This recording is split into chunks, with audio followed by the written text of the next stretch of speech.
environment for the big investors.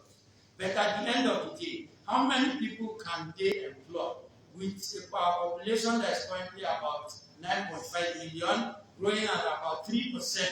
How many companies can you create to cater for this large number of people? So agriculture is the way. If you look at it, we don't have specific allocation for women in agriculture, for youth, and other critical areas. I don't want to go deep into the analysis, but it is there. So what we are recommending is that the state assembly considers reviewing, even taking it to 3% of the total budget, because our population is growing. As of the last count, we know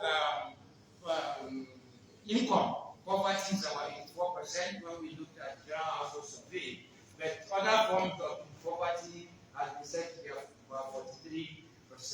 73% of the state does not have resilience for economic shocks. So if we don't prepare for all of this, we are only preparing ourselves for a social disaster, because we're having rural-urban migration.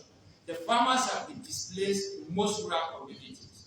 No palliatives for them to get inputs. We know what fertilizer costs in the market. We know what seedlings cost in the market. How do you expect an ordinary man in local government who probably has been affected by insecurity to revive himself